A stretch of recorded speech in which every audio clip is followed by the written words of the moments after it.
तो यहाँ रोजगार की ज़रूरत है। मेरे बहुत सारे लोग हैं यहाँ जो मेरे से बड़े हैं, मेरे साथ रहे हैं, मेरे से ज़्यादा उम्र के लोग हैं, भैया लोग हैं, वो सब लोग आजकल ऐसे ही घूम रहे हैं। लॉकडाउन की वजह से सबका रोजगार छीन गया है। यहाँ भी रोजगार लगाया जा सकता है। हम भी देखते हैं, यहाँ भी एक बिजनेस स्टार्ट किया, उसमें काफ़ी हद तक सक्सेस हुए। हम भी चाहते हैं कि यहाँ जो भी लोग हैं वो अपना रोजगार खुद कर करें। बाहर जाके जॉब करते हैं, उससे अच्छा यहाँ अपना रोजगार करें। कैसे रोजगार दीजिएगा? जैसे कि बहुत लोग गरीब होते हैं, उनके पास पैसे नहीं है, उन लोगों को कैसे रोजगार दीजिएगा? रोजगार का दावा करना है तो कैसे दीजिएगा? सोर्स ऑफ रोजगार क्या है? सर, आज हम हैं डुमरसन के पंचायत में। हम आज ऐसे शख्सियत से रूबरू होंगे जो कि एजुकेशन में अच्छा डिग्री हासिल किया, इन्होंने बीटेक किया हुआ है। बीटेक के अलावा यंग जनरेशन के एक रोल मॉडल है। और इन्होंने, मैं बता दूं, इन्होंने बाढ़ में जो आई थी 2020-2017, इन्होंने ऐसा काम कर रखा अपने पंचायत के लिए जो ये खुद बताएंगे। और यहाँ के लोग, और इन्होंने कोरोना काल में भी काफी ज्यादा मदद किया था। चलिए मैं इनसे सबसे पहले इनका परिचय जानूंगा और इनका एजुकेशन के बारे में। पहले तो सबसे पहले ग्राम पंचायत राज डुमरसन के सभी नौजवान साथी, माताएं, बहनें, सबको मेरा प्रणाम।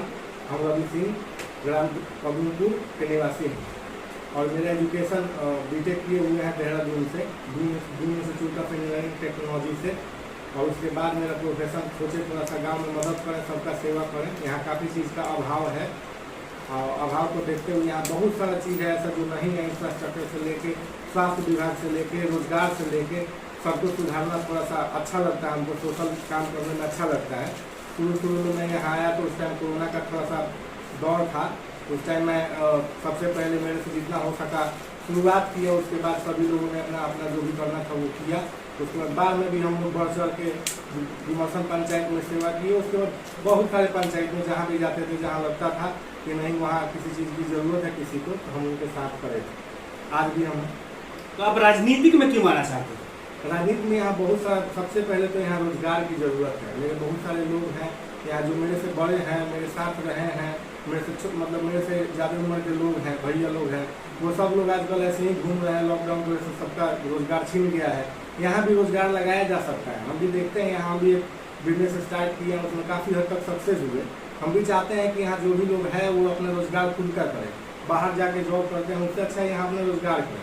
कैसे रोजगार दीजिएगा? जैसे कि बहुत लोग गरीब होते हैं, उनके पास पैसे नहीं है, उन लोगों को कैसे रोजगार दीजिएगा? रोजगार का दावा करना है तो कैसे दीजिएगा? सोर्स ऑफ रोजगार क्या है? सोर्स ऑफ रोजगार जीविका हाट बाजार के नाम पे भी सरकार आजकल प्रावधान दे रहा है कि कोई छोटा छोटा उद्योग लगाए, छोटा छोटा प्लांट लगाए, जिससे कि सरकार उसमें काफ़ी हद तक सब्सिडी के माध्यम से लोन प्रोवाइड करा रहा है। उसमें सब्सिडी के माध्यम में लोन में भी छूट है, इंटरेस्ट रेट में भी छूट है।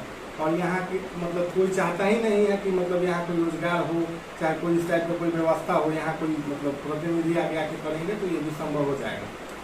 अगर आप चुनाव जीतते हैं, अगर आते हैं, लोग आपको यहाँ सपोर्ट करते हैं, तो स्वास्थ्य के लिए आप क्या कीजिएगा? सबसे पहले मेरी प्राथमिकता है, जो हर जगह मैं बोलता भी हूँ, मेरा सबसे पहले प्राथमिकता है कि ग्राम पंचायत राज डुमरसन से पटना का फ्री एम्बुलेंस चलेगा, जिसमें ना आपको तेल का पैसा देना है, ना ड्राइवर का पैसा देना है। और एम्बुलेंस होगा, उसमें ऑक्सीजन एनी टाइम अवेलेबल होगा। ये नहीं होगा कि एम्बुलेंस है तो उसमें ऑक्सीजन नहीं है, ड्राइवर नहीं है, तो एम्बुलेंस है तो उससे भाड़ा लिया जाएगा।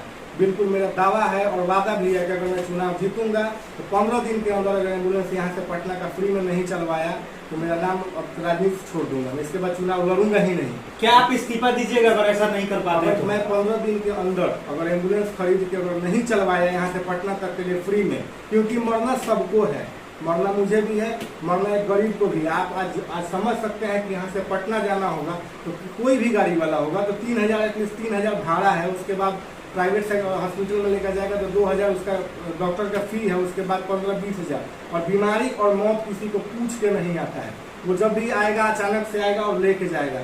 इतना तो होगा अगर मेरे कार्यकाल में अगर मैं जीतता हूँ तो सबसे पहले एम्बुलेंस का काम कराना है, जो कि यहाँ से पटना फ्री में जाए। अगर यहाँ तक कि फ्री में मैं किसी चीज़ का फीस नहीं, नंबर लगाने के लिए वहाँ पे मैं अपना एक आदमी रख दूंगा, वहाँ उसको अपना जो भी अपने पैसे से रखूँगा, वहाँ जो किसी भी हॉस्पिटल में पटना जाके नंबर लगाएगा। आपको यहाँ बस बैठ जाना है एम्बुलेंस में, वहाँ जाएगा एम्बुलेंस, आपका ट्रीटमेंट करा के आपको वापस लेके आएगा। ये तो हो गई बड़ी बीमारियाँ। अगर मान लीजिए छोटे मोटे बीमारी, तो उसके लिए आपका क्या सोच है? अगर छोटे मोटे बीमारियाँ हुई तो यहाँ जहाँ मेरा घर है और जहाँ मेरा पंचायत है, यहाँ से कोई भी हॉस्पिटल विदिन 50 किलोमीटर यहाँ 50 किलोमीटर के अंदर कोई भी अच्छा हॉस्पिटल नहीं है जहाँ हम जाएं और तत्काल में अपना अच्छा इलाज कराएं। अगर यहाँ से मुझे किसी अच्छे हॉस्पिटल और ऑक्सीजन की ज़रूरत है तो या तो पटना जाना है, जो छपरा है, जो सिवान है, तो गोपालगंज या तो मुजफ्फरपुर जहाँ मेरा घर है। वहाँ कोई भी अच्छा मतलब आप पता कर लीजिएगा, यहाँ कोई भी मेडिकल सेवा बहुत हद तक ठीक नहीं है। और जो भी मेरे डॉक्टर साहब लोग हैं वो सभी आदरणीय हैं, लेकिन इतना जरूर है वो भी जानते हैं कि यहाँ कोई अच्छा व्यवस्था नहीं है। और मैं जानना चाहूँगा, प्रश्न दूसरा होगा आपसे, क्या आप आते हैं तो एजुकेशन सेक्टर में क्या क्या कर रहे हैं? एजुकेशन सिस्टम में जो भी मेरे भाई लोग ट्यूशन कोचिंग कराते हैं उनके लिए एजुकेशन से सरकार से बात करके या सिस्टम से बात करके उनके लिए भी एक कोचिंग ट्यूशन पढ़ाने के लिए, स्कूल चलाने के लिए एक स्कूल का जो भी मतलब फी है, स्ट्रक्चर है या जो भी लोन सब्सिडी है उनको देने का, दिलवाने का काम करें। जो जैसे कि गवर्नमेंट स्कूल है जहाँ मिड डे मील भी चला जाता है जी, उसके लिए क्या प्लानिंग है? मिड डे मील चल रहा है तो वहाँ पे हर जगह प्रॉपर से नहीं चल रहा है लेकिन प्रॉपर से नहीं चल रहा है। अभी तो कोरोना काल चल रहा है, स्कूल सब बंद है, उसमें भी थोड़ा सा बच्चा लोगों को टाइम से खाना मिले, टाइम से सब व्यवस्था हो, इतना जरूर नहीं पड़ेगा। और अंतिम सवाल रहेगा आपसे, अंतिम सवाल ये रहेगा कि आपने अभी तक क्या क्या किया है, कुछ बातें मैं जानना चाहूँगा। सबसे पहले मैं जब कोरोना आया तो सबसे पहले 22 मार्च को लॉकडाउन लगा था पहली बार। 24 मार्च को मैं टीवी के माध्यम से देख रहा था कि हाथ धोइए, कोरोना हटाइए। उस टाइम इतना मालूम नहीं था सबको कि कोरोना इतना मतलब हाथ धोने से खत्म हो सकता है। मैं सबसे पहले, इनफैक्ट कहीं भी मालूम करिएगा, मेरा फेसबुक अकाउंट चेक कर लीजिएगा, उसमें सबसे पहले अगर कोई साबुन ही मेरे से जितना हो पाया था मैं साबुन से स्टार्ट किया था। बहुत सारे जो मेरे मित्र हैं, जो मुखिया जी लोग हैं, फ़ोन भी किए थे कि अब तू जिए ना देखो हमारे ठीक से। उसके बाद मतलब हम अपना साबुन किए। उसके बाद बाढ़ आया, बाढ़ में भी थे, और जो भी था, अभी छठ है, जो भी है, जितना भी मेरे पास लोग आता है जो काम के लिए बोलता है, मैं बिना सोचे समझे कर देता हूँ। पैन कार्ड बनवाने का काम था, फ्री निःशुल्क। आप कहीं भी मेरे पूरे पंचायत में पता करिएगा, लोग बताएगा आपको। समाज सेवा करने के लिए कितना देर बाहर रहता है? समाज सेवा के लिए 24 आवर मेरा फ़ोन खुला रहता है, और थोड़ा सा सोने के टाइम में भी फ़ोन आ जाता है तो मैं उनके साथ उनके समय पर चला जाता हूँ। अच्छा, अगर कोई अनाथ बच्चे हैं, गरीब बच्चे हैं, उनके लिए क्या प्लान है? जो भी अनाथ बच्चे और गरीब बच्चे हैं उनके लिए मतलब ट्यूशन स्कूल का भी जो व्यवस्था है, मैं अगर जीतूंगा तो उसको करवा दूँगा। टोटल खर्चा? टोटल खर्चा भी मैं ही लूँगा। आपकी शादी हो गई? जी, शादी हो गई है। बीबी खुश रहती है? क्योंकि समाज सेवियों से बीबी खुश नहीं रहती। क्या आपकी बीबी आपसे खुश रहती है? मेरी बीवी ही है कि मैं यहाँ पे हूँ। अगर मेरी बीवी नहीं होती तो मैं यहाँ पे नहीं हूँ। चलिए, धन्यवाद। ये थे रवि जी, जो कि डुमरसन पंचायत के भावी मुखिया प्रत्याशी है। इनसे अंतिम सवाल मेरा रहेगा, आखिरी मैंने अंतिम कर दिया था, फिर से आखिरी सवाल ये होगा कि क्या अगर ये सारी चीज अगर आप नहीं करते हैं तो आप क्या करेंगे? अगर मैं ये सब नहीं कर पाया तो मैं 3 साल के अंदर इस्तीफा दे दूंगा और दोबारा पूरे जिंदगी में चुनाव नहीं लड़ूंगा। और दूसरा चीज़ कि बहुत सारे लोग हैं जो मेरे बारे में बहुत उल्टा सीधा बोलते हैं, उन भाइयों से रिक्वेस्ट है कि आप समाज में रहिए।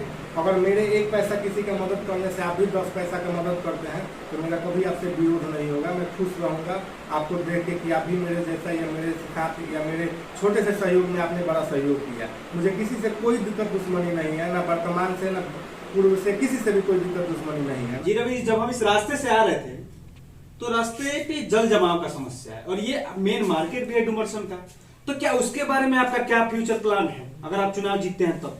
मेरे पंचायत डुमरसन पंचायत का जो मुख्य मार्ग है, जो 3 गांव को जोड़ती है, जो फुटानीगंज रोड बोलते हैं, उसमें काफी जल जमाव है। अगर कोई इधर से जाता है बारिश के टाइम पे तो रास्ता चेंज करके जाता है। इस पे किसी प्रतिनिधि का कोई मतलब ध्यान ही नहीं है कि इसको सुधारा जा सके। और उससे ज्यादा एक बदतर स्थिति और गंदा स्थिति है मेरे पंचायत का जो हाट बोलते हैं डुमरसन बाजार का, उसको जाकर देखिएगा तो बद से बदतर हालत में है। अगर हम जीतते हैं, अगर चुनाव जीतते हैं तो उसको भी सौंदर्यीकरण करने का काम करेंगे। और दूसरा, मेरे पंचायत में एक भी सौदागरी नहीं है कि बरसात के टाइम पे। सौदागरी का मतलब थोड़ा स्पष्ट रूप से समझाइए। जिसमें कि लाश जलाया जाता है, जिसमें डेड बॉडी जलाया जाता है, जो मेरे पंचायत में कहीं भी नहीं है। जो उसको जरूरी है बरसात के टाइम पे मतलब उसमें लाश को जलाया जा सके। चलिए, ये थे रवि जी, और इनका ये मुख्य उद्देश्य रहेगा, मुख्य उद्देश्य में से ये भी रहेगा, जिसमें लेकिन कुछ व्यापारियां हैं जिनको दिक्कत हो रही है वहां पे मतलब बिजनेस करने में जी। तो उसके लिए जल जमाव एक बहुत बड़ा समस्या है। इन्होंने कहा कि अगर हम चुनाव जीतते हैं तो उसको हम सॉल्व करेंगे। धन्यवाद।